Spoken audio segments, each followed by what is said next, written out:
merci pour cette invitation. On y répond effectivement toujours volontiers.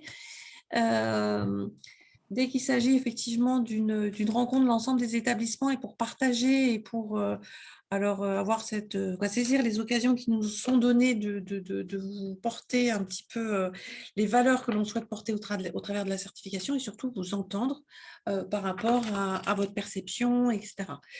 Je rappelle quand même les fondements de la certification. C'est un dispositif qui arrive en support d'autres supports qui peuvent exister pour améliorer la qualité des soins au sein des établissements de santé.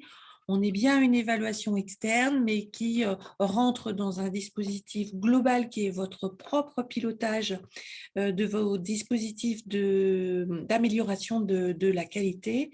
Et donc, c'est un temps qui vous permet de vous mesurer par rapport aux évaluations internes que vous pouvez faire et en comparant avec ces données externes qui sont faites à l'occasion des visites.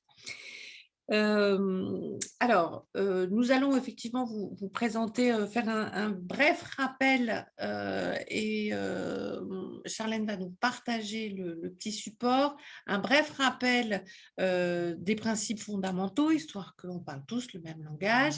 Et puis après, Audrey vous parlera un petit peu de l'état d'avancement et également de l'évolution de tous les supports que nous avons produits pour vous aider, pour être en accompagnement donc des établissements de santé à l'appropriation de ces démarches qualité et de ce référentiel. Alors, en ce qui concerne la certification, elle est faite pour qui, pourquoi? Elle est faite à la fois pour les usagers, pour qu'ils aient une connaissance du niveau de sécurité des établissements dans lesquels ils sont amenés à être pris en charge. Pour les professionnels, ça doit être un outil de management et d'amélioration des pratiques. C'est vrai que d'avoir un guide, et j'aime bien le mot référentiel parce que ça permet effectivement d'avoir des repères. Et puis aussi pour les professionnels qui sont quelque part des usagers indirects, ça leur sert et on le voit en ce moment, en fonction du niveau de qualité sur 2 établissements dans lesquels ils peuvent être recrutés. Parfois, ça fait partie de leurs éléments de choix. Des autorités de tutelle dans leur rôle de régulation par la qualité, bien évidemment, également.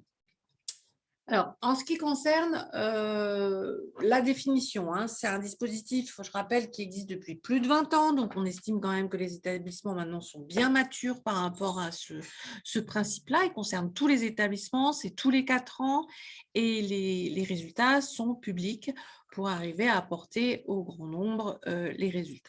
Et également, en tant qu'organisme accréditeur, puisque à l'international, la certification, ça s'appelle accréditation. Eh bien, nous également, nous sommes soumis à un dispositif d'accréditation ou de certification, comme vous voulez, en tant qu'organisme accréditeur, à part un organisme international qui s'appelle l'ISQA et qui contrôle que les organismes qui certifient ou qui accréditent respectent les fondements même internationaux. Alors, nous avons la chance, nous, d'avoir été accrédités sur les 3 parties, sur notre organisation, sur le référentiel et sur la formation des experts visiteurs. Bref, rappel, mais je pense que la majorité le savent, les 4 enjeux de la certification, mais pour se recentrer, parfois c'est un peu important de le rappeler. Les 4 enjeux, c'est l'engagement du patient, la culture de l'évaluation de la pertinence et du résultat, le travail en équipe. On sait qu'il y a beaucoup d'événements indésirables, graves, malheureusement, qui surviennent. Et quand on fait l'analyse des causes, eh bien, c'est parfois on tombe sur des problématiques de travail en équipe. Et puis, l'adaptation aux évolutions du système de santé. C'est vrai qu'en ce moment, c'est quelque chose qui va très vite. Alors, en ce qui concerne le référentiel, très, très vite, on a voulu avoir une approche plus lisible avec un angle de vue, soit patient, soit les équipes de soins, soit plus global au sein de l'établissement de santé, avec 15 objectifs que vous voyez à votre droite, sachant que le référentiel Sur les fondements, il y a un peu moins d'une vingtaine de pages qui expliquent globalement les grands principes. Et puis après, ce sont des fiches, soit des fiches critères, soit des fiches pratiques euh, qui sont déclinées. Sur les fiches critères, vous en voyez une, donc vous voyez l'intitulé du critère, une petite explication avec un libellé. Après, on sait, là en l'occurrence, ça ne s'applique qu'aux urgences et pas à tout l'établissement. C'est un critère standard à la différence de ceux qui sont impératifs, qui sont avancés. Et puis après, on a voulu être totalement transparent sur la liste des éléments d'évaluation et sur la méthode pour évaluer ce critère et pour vous aider, parce que certains établissements ont une veille réglementaire, mais pas tous. On a mis les principales références, que ce soit de références HAS sur les bonnes pratiques ou des références réglementaires ou des références d'autres associations scientifiques qui ont produit des sujets des livrables qui sont intéressants pour s'emparer du critère. Donc ça, c'est pour aider et en support. Voilà, je rappelle que donc, dans les 131 critères, il y en a 17 qui sont impératifs, c'est-à-dire que ce sont des exigences que vous voyez là affichées à l'écran. Ce sont des exigences que l'on veut voir respectées dans tous les secteurs. À l'inverse, c'est-à-dire que le non-respect de ces critères, c'est quelque chose qui, dans les établissements aujourd'hui, au XXIe siècle et dans nos établissements au niveau territorial, nous ne voudrions pas, nous ne souhaitons plus voir un non-respect de ces critères. Donc, c'est vrai que là, il y a une exigence toute particulière sur le respect et dans tous les secteurs, puisque ailleurs, c'est une approche plus globale, de moyenne, mais là, effectivement, il est important que dans tous les secteurs, ces exigences soient bien remplies. Ensuite, alors quelles sont les différentes méthodes? On en a conservé une qui existait déjà auparavant et qui avait qui avait rempli un certain succès, le patient traceur. C'est une rencontre donc avec le patient et avec l'équipe de soins qui le prend, alors au moment où effectivement, qui le prend en charge au moment où on fait la visite. Le parcours traceur, ça fait partie, c'est d'un des modules d'ailleurs du parcours traceur quand on le regarde dans les livres.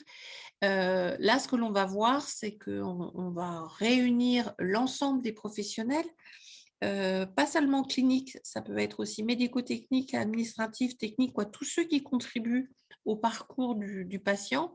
Et on va essayer de plus évaluer tout ce qui est coordination au sein des services, interservices et le niveau de maturité sur la culture qualité des équipes.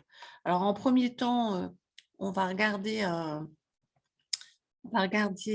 rencontrer l'ensemble des responsables. Puis en deuxième temps, l'expert va faire le parcours du patient, tout le parcours, et il va rencontrer l'ensemble des équipes.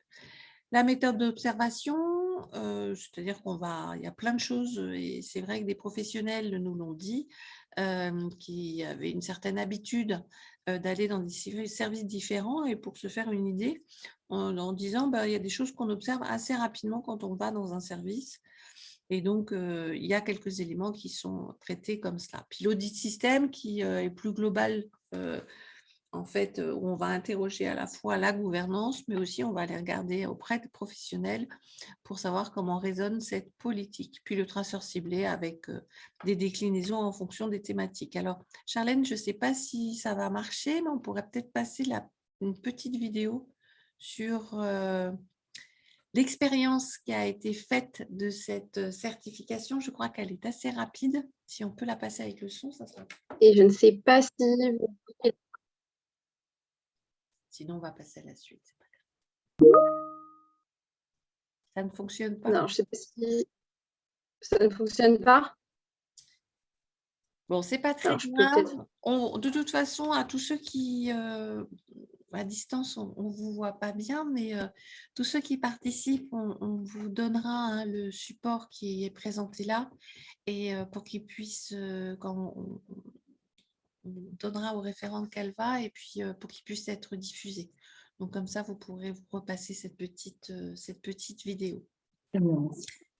Avant que je passe la parole à Charlène qui va vous présenter plus le bilan à date, est-ce que certains ont des questions à nous poser?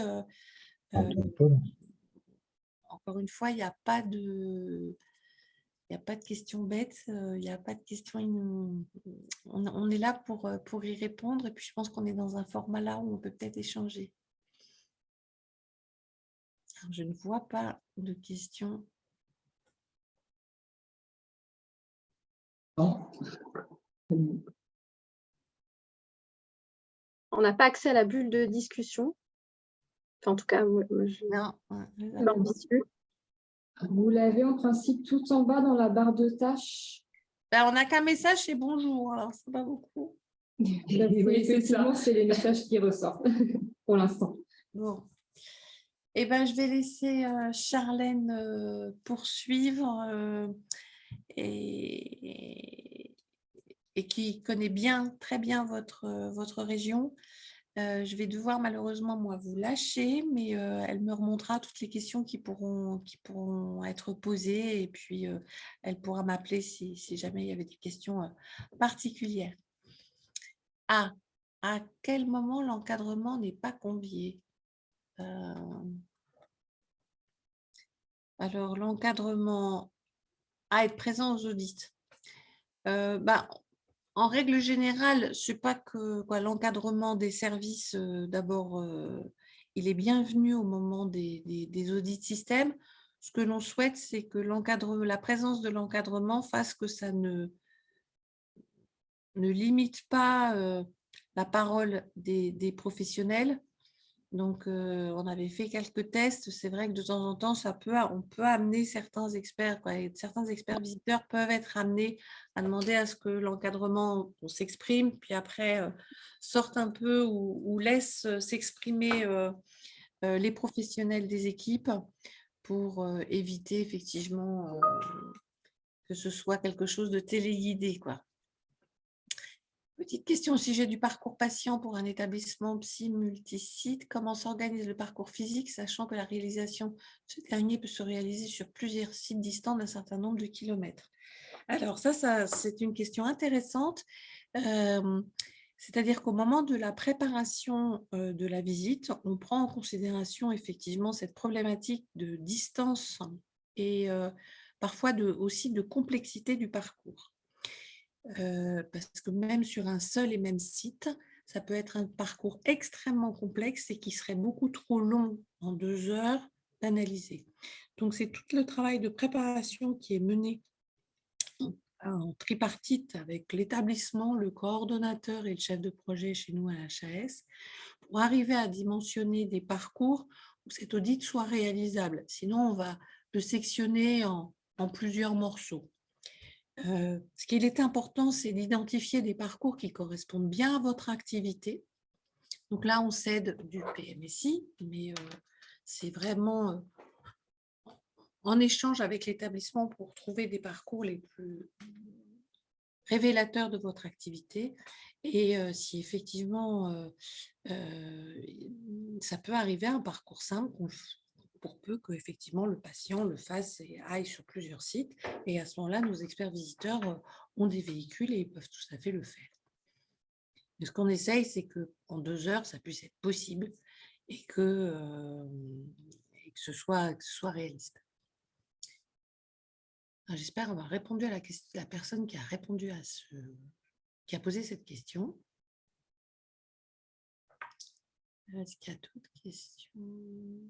La gouvernance est-elle rencontrée sur une même réunion ou est-ce que chacun est vu individuellement directeur des soins sur le même sujet?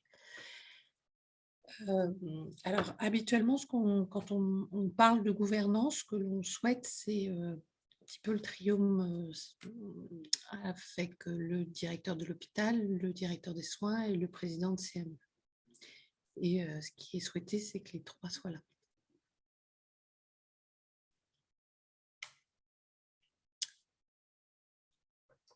Bon, s'il n'y a pas d'autres questions comme ça très générales. J'aurais une question générale, si c'est possible. Bonjour, docteur Chafaï, je suis président de CME au CHICAM, Centre hospitalier intercommunal d'Alençon-Mamers. Et puis, on travaille beaucoup au sein du GHT avec des services de SSR. Et je voulais savoir, est-ce qu'il peut y avoir un parcours patient éventuellement qui intègre 2 centres hospitaliers ou non? Alors, ce que vous dites est intéressant. Ce qu'on essaye de promouvoir, c'est quand vous travaillez de façon étroite avec d'autres établissements, surtout au sein d'un même GHT, on vous incite à ce moment-là à ce qu'il y ait une visite commune des établissements parce que ça nous permet d'avoir une approche parcours qui correspond à votre activité. Donc, si vous avez, surtout que de temps en temps, il y a des directions communes ou pas, d'ailleurs, mais c'est vrai que quand vous avez 3 établissements sont très interdépendants et ont une relation très forte, eh bien, la solution dans ces cas-là, et on y répond vraiment très favorablement, c'est de faire une visite commune. D'autant plus qu'on a le même système, le même logiciel. Et on peut accéder aux patients dans les 2 établissements sans aucun problème. Alors, ça, revenez vers nous sur votre cas particulier. Nous, on est très favorable à regrouper ces visites. Et du coup, c'est une visite commune. Donc, ça, en plus, quand vous avez une démarche qualité et puis que les CME partagent bon nombre de sujets, comme la CDU aussi, dans ces cas-là, ça a du sens.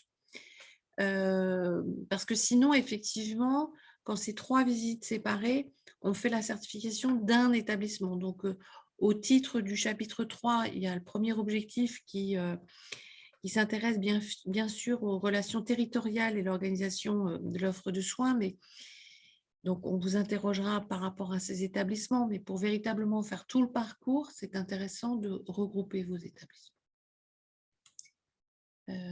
Alors, comment sont audités les services d'imagerie et de consultation externe dans le cadre des parcours? Alors, dans le cadre des parcours, comme je vous le disais tout à l'heure, il n'y a pas que les cliniciens que l'on veut voir. C'est-à-dire que si, je ne sais pas, une entrée des urgences qui après est transférée dans un service de médecine, on ne veut pas voir que l'équipe des urgences et de la médecine. On veut certes les cliniciens, mais pas que. Donc, tous les secteurs médico-techniques qui interviennent et qui sont des interlocuteurs parce qu'ils participent au parcours et que pour que le parcours se passe bien, on sait bien qu'il faut qu'avec ces secteurs médico-techniques, ce soit fluide aussi. Ils sont bien sûr invités. Et même leur présence est souhaitée. J'ouvrirai aussi aux soins de support et puis aux services administratifs parce qu'on sait bien que le premier, notamment pour les hospitalisations programmées, le premier contact qu'a le patient avec l'hôpital, c'est au niveau des admissions. Alors, en ce qui concerne les consultations, on essaye de faire en sorte que ces secteurs soient de plus en plus intégrés. Et dans le parcours, ils le sont parce que c'est eux, en règle générale, qui ont déclenché le parcours, donc ils le sont. Ils le sont moins sur les autres méthodes, mais ça sera très probablement une évolution qui sera envisagée ultérieurement de les intégrer dans ce périmètre pour qu'on les intègre mieux. Nous avons 2 entités différentes, hôpital et clinique. Nous avons des parcours communs. La clinique sera-t-elle auditée? Alors,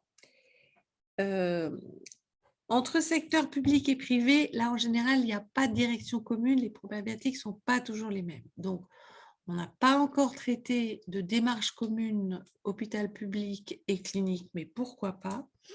C'est un peu comme l'exemple que je donnais tout à l'heure. S'il n'y avait pas d'accord commun des 2 établissements pour avoir une démarche commune, on fera en sorte d'intégrer dans les critères du premier objectif du chapitre 3 ce relationnel.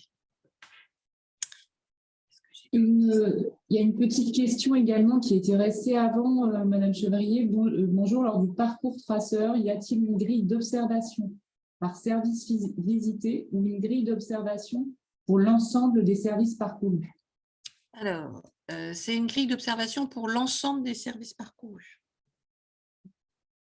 Merci.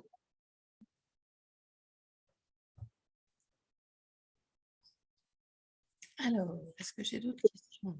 Je crois qu'il n'y avait plus de questions. Mais ah oui, de quelle manière sont considérés les suivis des non-conformités inscrits dans nos précédents rapports de visite V2014? Alors, bon, on ne vous cache pas que les experts lisent le rapport antérieur. Clairement, pour connaître, ils préparent leur visite. Mais les conseils qu'on leur donne, et nous, au niveau de la commission de certification qui prend la décision, on ne veut pas avoir d'a priori. Donc, on ne veut pas être mêlé et pas, par exemple, un établissement qui aurait eu beaucoup de recommandations antérieures. Ce qu'on essaye, c'est quand effectivement, sur cette nouvelle visite, on voit des écarts, on regarde si c'est quelque chose qui existait avant. Et puis, si on a vu effectivement le rapport et que ça s'est amélioré, ben, on le souligne parce qu'en disant, ben, tiens, ils ont fait des gros efforts. Enfin, ce sont des choses qui avaient déjà été pointées dans les précédentes visites. C'est vrai que bon, il est toujours dommage de voir qu'il n'y a pas eu d'amélioration. Mais ça n'est pas pris en considération ni dans le calcul des scores, ni ce ne sont pas des directives formelles. Certains experts ne prennent pas en considération les rapports antérieurs pour justement ne pas être influencés par les précédents rapports.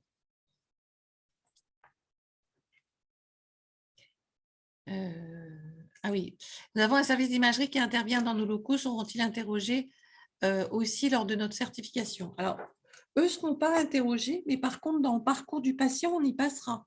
C'est-à-dire que dès lors que dans le parcours du patient, les patients vous les orientez directement dans le service d'imagerie, l'expert visiteur va faire le parcours du patient. Donc, il passera dans ces services-là. Et vous pourrez être interrogé si effectivement il observe des non-respects sur les bonnes pratiques, puisqu'on estime que si votre établissement a ce service d'imagerie qui, certes administrativement, ne dépend pas de lui, mais à quel il sous-traite finalement la prise en charge de l'imagerie, on estime que c'est sous la responsabilité de l'établissement de maîtriser l'entité auquel il délègue effectivement ces actes techniques. Tac, je crois que j'en ai raté une. Non, c'est bon. Concernant Une dernière sur... Voilà, retrouve-t-on ce que vous avez développé? Oula, j'arrive pas à voir. Retrouve-t-on ce que vous avez développé pour la question psy, multisite, ou a-t-on d'autres spécificités? Alors, sur l'HAD, la spécificité, c'est que les patients traceurs se font au domicile du patient. Donc, nos experts se déplacent. Tout ça s'organise en concertation avec le coordonnateur et avec l'établissement. Mais oui, les experts vont au domicile, au domicile du patient et il y a une organisation multisite. Bon, je vais finir parce que là, je passerai, parce que sinon on va déborder sur notre temps et Charlène n'aura pas l'occasion de vous présenter tout ce qu'elle vous a préparé de retour spécifiquement sur votre région. Sur le laboratoire, donc on n'a pas voulu imposer aux laboratoires qui sont déjà soumis au COFRAC certains éléments d'évaluation qu'on aurait pu intégrer.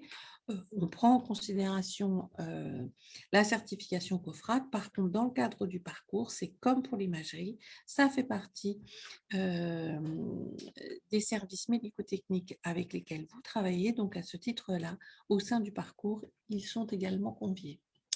Bon, je vais passer la parole à Charlène et puis qui va vous donner un petit peu un point sur votre région. Merci beaucoup. Merci Anne.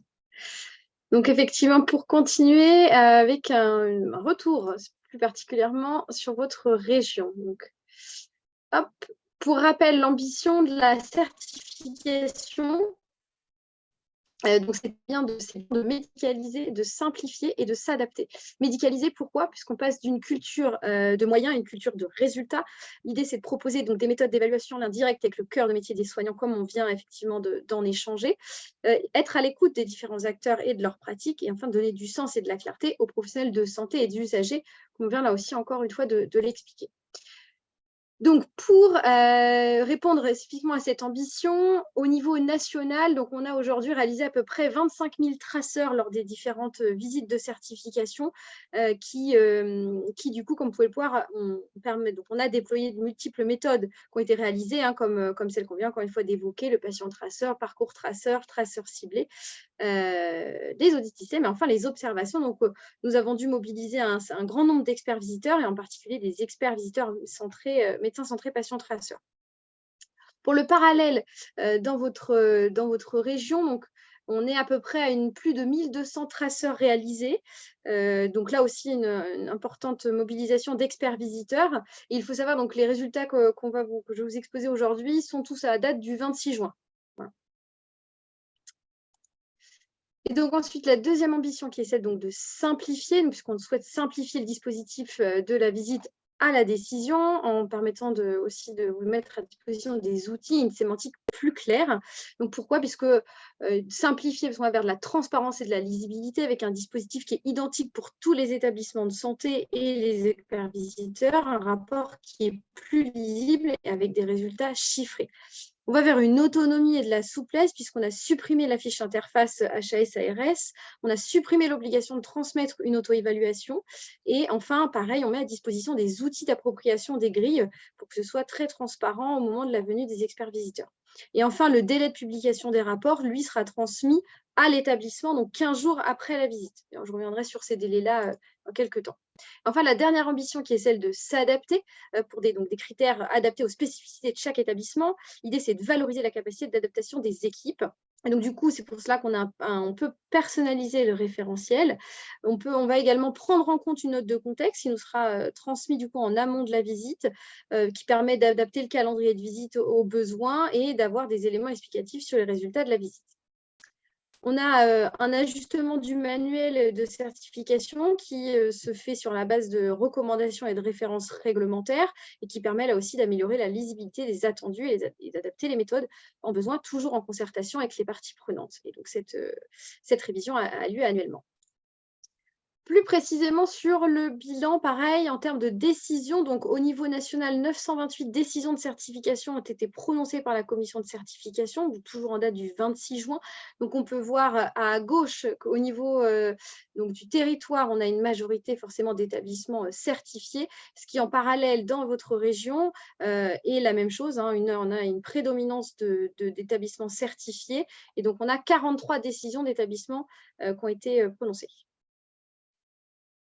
Là, c'est une vue de ces 928 décisions de certification par région, avec toujours une prédominance significative d'établissements certifiés donc à l'échelle du pays.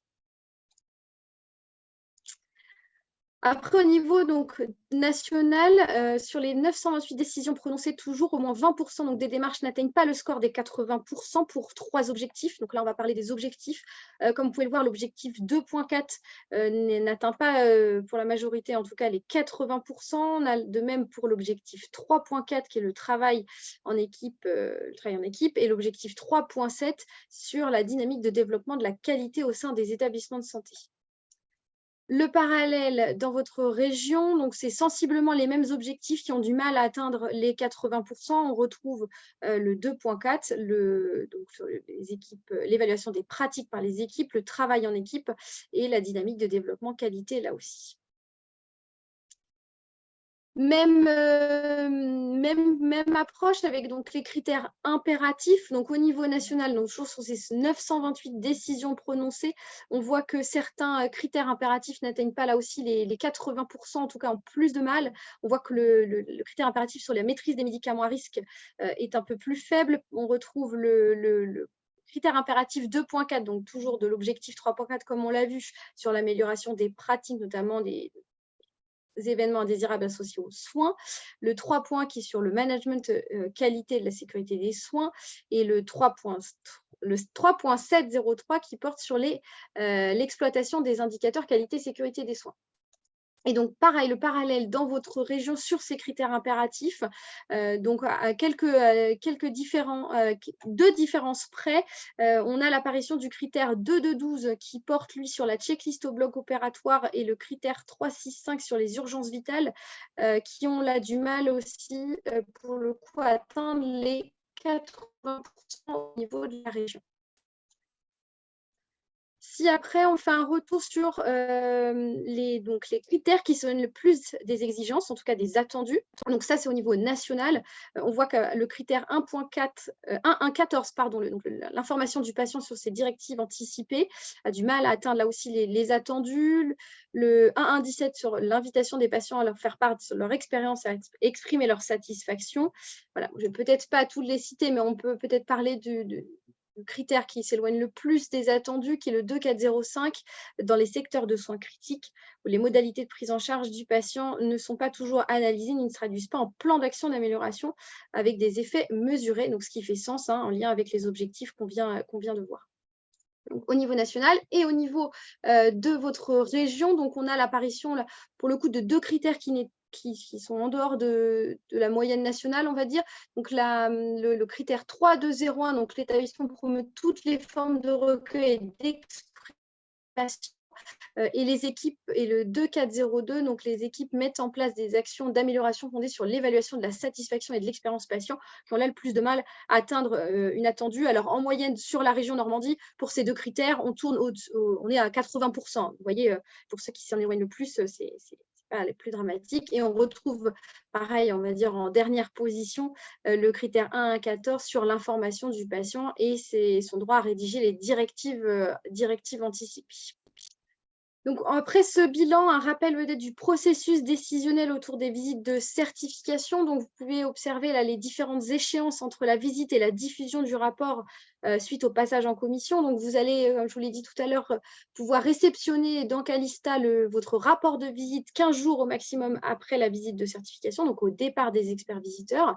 À partir du moment où vous avez possession de ce rapport de visite, vous avez 1 mois pour vous saisir d'observations sur ce rapport et des éventuelles fiches anomalies si elles ont été générées en visite.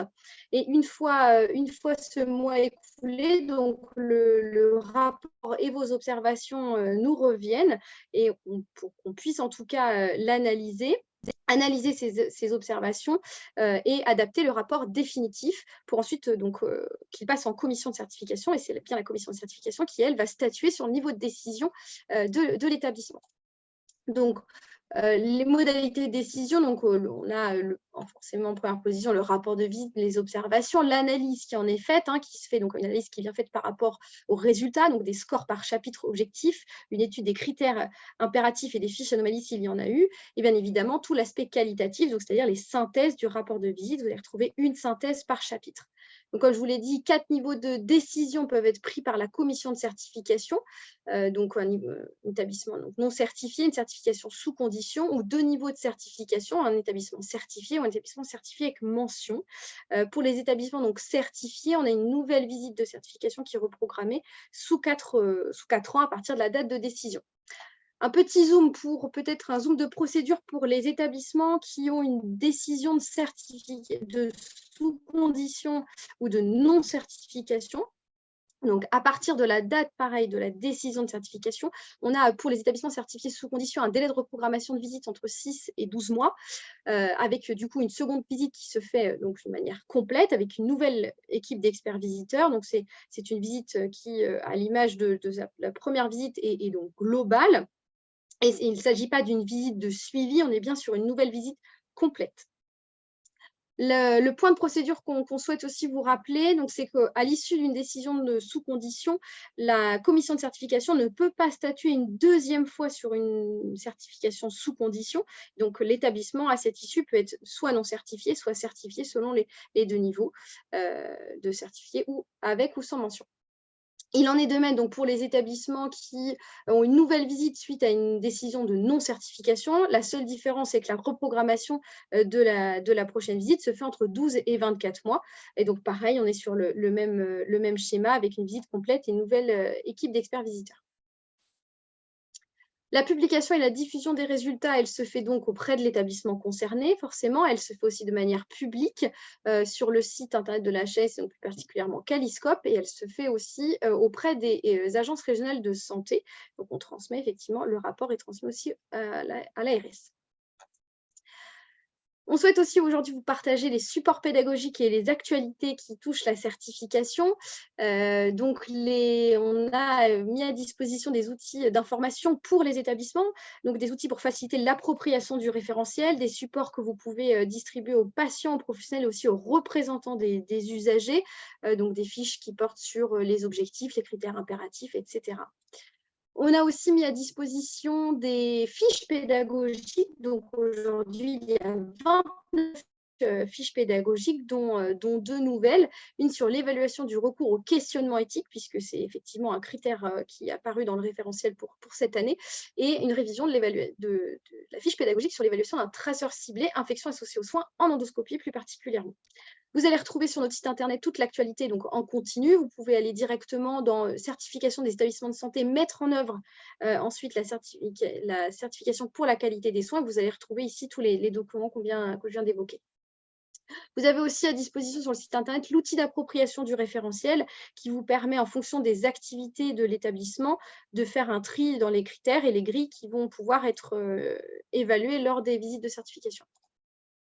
On a aussi pu mettre à disposition des nouveaux supports d'information, notamment sur les critères impératifs, avec des affiches qui sont face unique, qui permettent de rappeler ces critères impératifs, et un livret de témoignages qui pareil, met en avant les attendus aux critères impératifs. Voilà, des outils que vous pouvez là aussi utiliser pour la communication dans votre établissement. Toujours dans les supports d'information, on a mis à disposition un kit de communication des décisions de certification, donc avec la possibilité d'affiches posters, des bannières web, des gifs signatures ou des vignettes aussi pour mettre sur les réseaux sociaux. Donc, bien évidemment, vous pourrez utiliser cela à l'issue de la décision. Donc, c'est bien une fois que la commission de certification a statué sur la décision. Enfin, des newsletters sont aussi envoyés aux établissements de santé. Donc, en 2022, on a pu vous en transmettre une en décembre, et en 2023, vous en avez reçu déjà quelques-unes, et une très récemment donc, sur le recrutement des experts visiteurs numériques. Et d'autres sujets d'actualité sont bien évidemment à venir, donc surveillez bien vos boîtes mail. Aussi, une information donc, très récente, c'est que le webinaire de la rentrée aura lieu le mardi 12 septembre. Donc, vous allez pouvoir retrouver toutes les informations, pareil, sur notre site internet, avec les liens de connexion directement pour venir écouter ce webinaire. Et la page d'événements sera bien sûr actualisée au fil du temps jusque-là. Peut-être un focus sur justement notre réseau d'experts visiteurs. Comme vous le disiez, on en mobilise beaucoup plus qu'avant pour ces déclarations de certification. Donc, on a aujourd'hui 836 experts visiteurs en exercice. Donc, vous voyez, 43% sont des médecins, 41% sont des soignants, on a aussi des gestionnaires, des sages-femmes et des pharmaciens. On compte 235 experts visiteurs, dont 128 médecins centrés patients traceurs. Et donc, 43 experts visiteurs sont issus de votre région en Normandie. Et enfin, comme vous le savez, donc, nous recrutons toujours des experts visiteurs. Donc, si vous êtes intéressé pour rentrer dans cette grande famille, n'hésitez pas à nous rejoindre. Vous allez pareil retrouver sur notre site internet tous les éléments pour candidater. Donc, je vous invite à flasher le QR code. Et pareil, donc, on recherche toujours des médecins, directeurs des soins, infirmiers, des cadres et de santé, etc. Mais surtout aussi aujourd'hui des experts visiteurs numériques. Donc, n'hésitez pas à venir consulter la page qui vous donnera plus d'informations pour ce faire. Voilà, écoutez, je vous remercie de votre attention et de votre participation. On va pouvoir peut-être passer aux questions sur cette deuxième partie de présentation. Merci beaucoup, Madame Monceau. Donc, voilà, s'il y avait d'autres questions, de profiter du chat notamment, ou même ouvrir les micros parce que si on parle un par un, il n'y a pas de souci.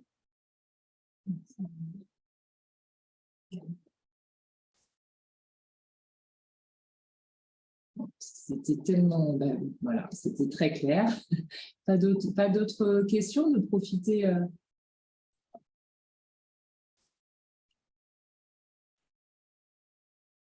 c'est vrai que ça nous semblait important de refaire un point et de vous donner la parole. Oui.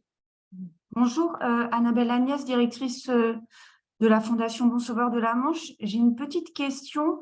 Quand vous avez fait la présentation tout à l'heure par critères objectifs, à chaque fois, vous parliez de 80%,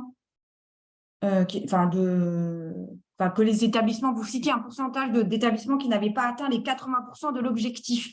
Mais en visite, et puis dans la présentation de la restitution auprès des établissements, à chaque fois, on parle qu'il faut atteindre les 100%. Alors, soit je n'ai pas bien compris ce que vous avez évoqué, soit c'est deux notions différentes, mais j'aimerais bien avoir un petit point d'éclaircissement sur le sujet, s'il vous plaît. Pas de souci. L'attendu est bien évidemment 100%, mais j'ai vu Anne qui voulait peut-être répondre. Ah oui, alors oui. Donc, Sarah, vous avez raison. Donc, l'attendu, c'est 100%. En fait, tout ce qui n'est pas 100%, on peut estimer que ce n'est pas parfait. Là, on a mis une barre parce que si on vous mettait tous les critères qui n'étaient pas à 100%, il y en aurait beaucoup. Et donc, on a commencé à faire une première sélection qui apparaît là des critères sur lesquels il y a vraiment des difficultés et qui n'atteignent, dont la moyenne n'atteint pas 60% et la médiane non plus. Donc voilà, c'est pour vous faire un point. On a priorisé des critères où effectivement les résultats sont particulièrement mauvais, quoi. Merci.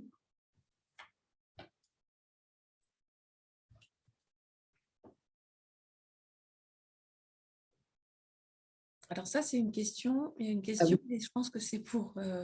Oui, une question du chat sur le webinaire pourra-t-il être retrouvé en replay? Alors, déjà, la Haute Autorité de Santé nous donnera le support qu'on pourra vous envoyer. Après, on pourra, si la Haute Autorité de Santé l'autorise, on pourra aussi le mettre à disposition, le replay.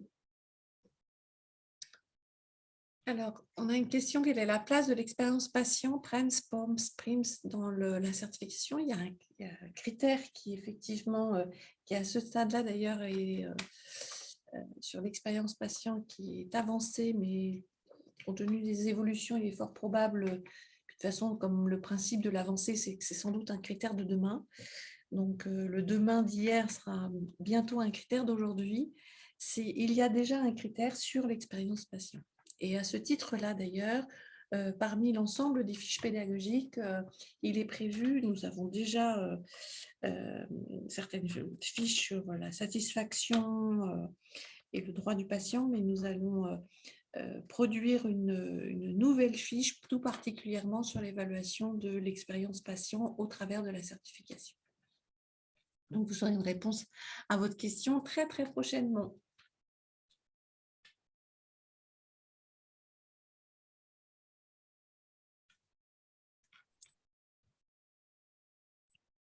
Merci. Pas d'autres questions?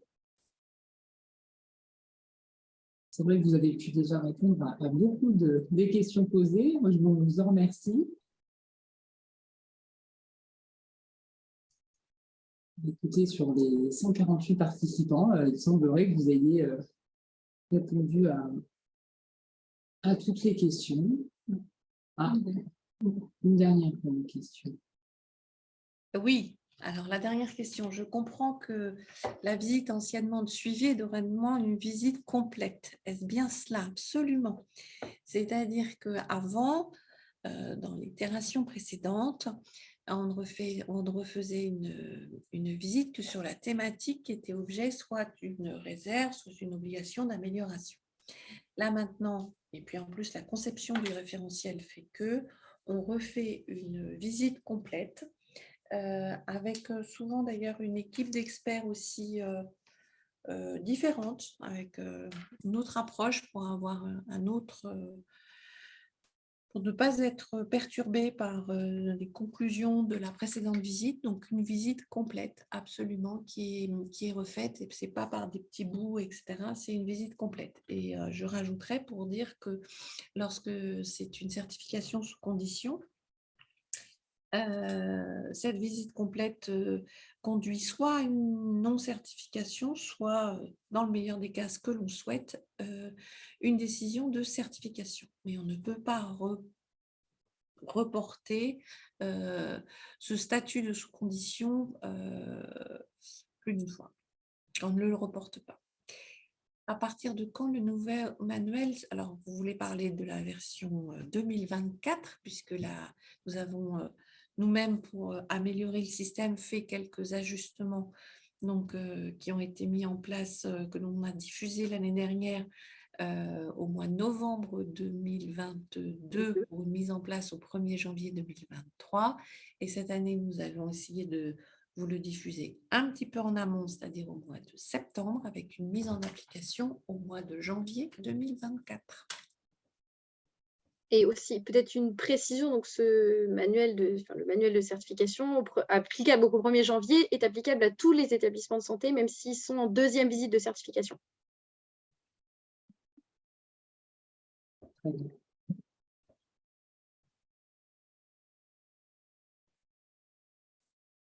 Parfait, merci beaucoup.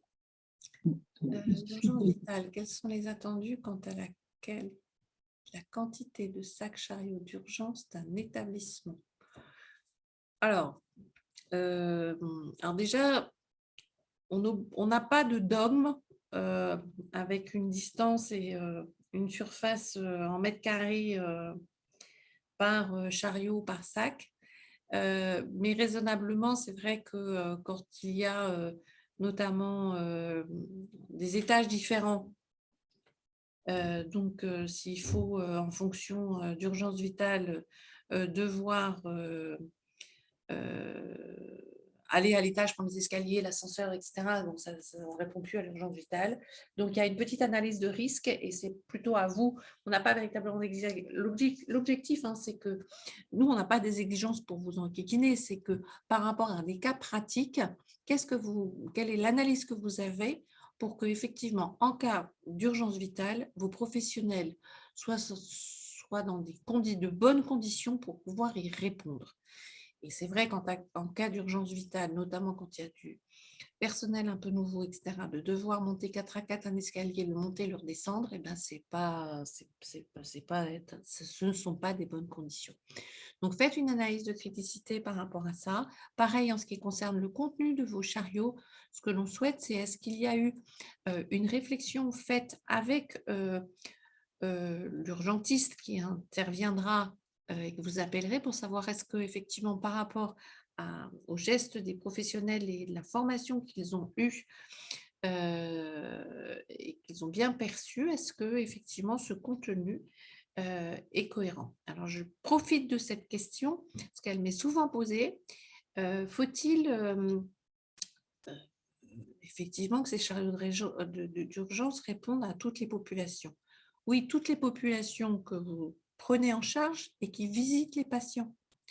C'est-à-dire qu'on a déjà eu des cas dans des établissements de gériatrie où on ne voyait pas de matériel pour les enfants. Et en disant, non, on ne prend pas en charge des enfants. Or, dans le couloir, qui allait voir ses grands-parents, etc., on voyait des enfants. Donc, ceux-là peuvent aussi avoir des urgences vitales et dans un établissement, ils doivent pouvoir être pris en charge également. Donc, ça doit s'adresser à vos patients, à votre personnel et aux personnes qui visitent les patients. Un établissement dont la visite est prévue en janvier 2024 sera-t-il évalué suivant la version A? Non, alors là, on fait quelque chose de clair. En janvier 2024, les établissements sont visités avec le référentiel 2024. Jusqu'en 2023, c'est 2023. Les visites en 2024, c'est avec le référentiel 2024. Donc ça, c'est plus simple. Les nouveaux critères impératifs sont-ils prévus ou des modifications de statut? Alors, il n'y a pas de nouveaux critères, il y a un petit mot, il sera on n'est pas encore passé au collège, mais enfin très probablement va être proposé un changement de statut avec 2 critères sur la checklist au bloc opératoire. Et il est fort probable qu'il y ait une évolution de criticité par permutation des deux critères. Il y avait aussi une question, donc si un des critères impératifs n'est pas validé par l'établissement, l'établissement risque de ne pas être certifié. Alors, Allez-y, Charlène. alors, c'est pas tout à fait exact. Si un critère impératif n'est pas validé, alors forcément, à partir du moment où on ne répond pas à un critère impératif, sachant que ce sont des attendus de ce que nous ne voulons plus voir, ça peut être compromis, mais ce qu'on va, nous, aller aussi chercher, c'est le risque patient qui est encouru et qui est engagé derrière, en tout cas, l'absence d'attendu aux critères impératifs. Donc, il y a toute une analyse de risque qui est prise en considération. Donc, la réponse ne peut pas aussi être binaire que ça. Mais on vous incite vraiment à bien travailler sur ce critère impératif dans tous les secteurs. Et du coup, vous n'aurez plus cette problématique si vous avez des résultats à tous ces critères dans tous les secteurs élevés et positifs.